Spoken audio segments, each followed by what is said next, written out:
আসসালামু আলাইকুম। হুট করে রাতে আয়াতে চিকেন ফ্রাই খেতে ইচ্ছা করছিল, আর বাইরে একটু বৃষ্টিও ছিল, তাই ভাবলাম বাইরে থেকে না নিয়ে বাসায় চিকেন ফ্রাই বানাই। আমি আজকে নিয়েছি 6টা লেগ পিস আর 6টা উইং পিস। বাসায় বানাচ্ছি, সবাই যাতে তৃপ্তি সহকারে খেতে পারে তাই একটু বেশি করে নিয়েছি। মাংসটা ভালো করে ধুয়ে পানি ঝরানোর পরে ম্যারিনেট করে নিব। ম্যারিনেট করার জন্য আমি এখানে দিয়ে দিচ্ছি লবণ, গরম মশলার গুঁড়ো আর মরিচের গুঁড়ো। আজকে চিকেন ফ্রাইটা আমি যা যা দিয়ে বানাবো তা প্রত্যেকের ঘরেই থাকে একেবারে হাতের কাছে। বাইরে থেকে তেমন কিছু আনার প্রয়োজন হবে না, বাট খেতে কিন্তু বেশ মজা হয়। এখন মশলাগুলো দিয়ে চিকেনগুলোকে খুব ভালোভাবে মেখে নিয়েছি। আর এই যে আয়াত একটু পরে পরে এসে চেক করছে রান্না কতটুকু হয়েছে, চিকেন ফ্রাই কি রেডি হয়েছে কিনা।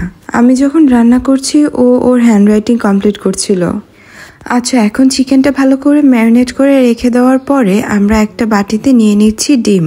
এরপরে এতে দিয়ে দিব গরম মশলা গুঁড়ো, 3 চামচ আটা আর পরিমাণ মতো লবণ।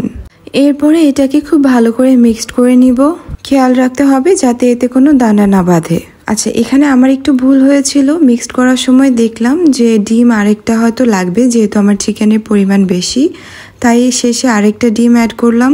সবকিছু মিক্সড করার পর এরকম একটা ব্যাটার তৈরি হবে। এখন যে চিকেনটাকে আমরা ম্যারিনেট করতে রেখেছিলাম ওটাতে আমি দিয়ে দিচ্ছি আদা রসুন বাটা আর দিয়ে দিচ্ছি কিছুটা সয়াবিন তেল। এরপর এগুলোকে একসাথে ভালো করে মিশিয়ে নিব।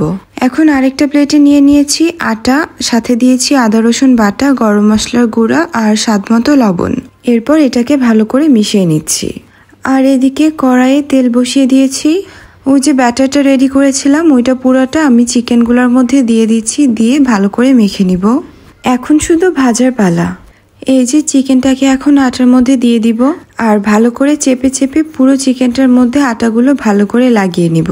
ওই যে ব্যাটারটা দিয়ে চিকেনগুলোকে মাখালাম, এর জন্য আটাগুলো আরো ভালোভাবে চিকেনের সাথে আটকে যাবে।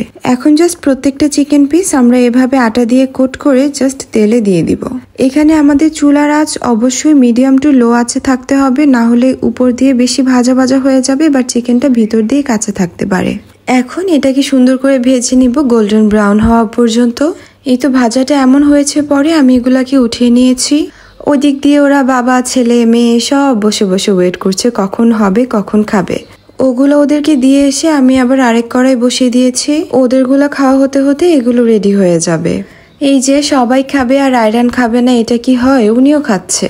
আমরা যাই খাই তার থেকে অল্প অল্প করে আয়রানকে দেই, যাতে ওর খাবারের টেস্টটা বুঝে খাওয়ার প্রতি ইন্টারেস্ট জাগে। এই যে এখন উনি লেগ পিস নিয়ে বসে গেছে, লেগ পিস খাবে। কোনো খাবার রান্না করলে যদি সবাই খুব তৃপ্তি সহকারে খায় আর প্রশংসা করে, তাহলে মজার মজার রান্না করার ইন্টারেস্ট অনেক বেড়ে যায়। চিকেন ফ্রাইগুলো কিন্তু অনেক মজা হয়েছিল, বাইরে দিয়ে ক্রিস্পি ছিল আর ভিতর দিয়ে জুসি ছিল। খুব সিম্পল একটা রেসিপি, যাদের বাসায় বাচ্চা আছে ওদের তো এসব রান্না করতেই হয়। তো আমার মনে হয় এই রেসিপিটা ট্রাই করলে ঘরোয়া জিনিসের মধ্যে দিয়েই বেশ ভালো একটা চিকেন ফ্রাই রেডি করতে পারবেন।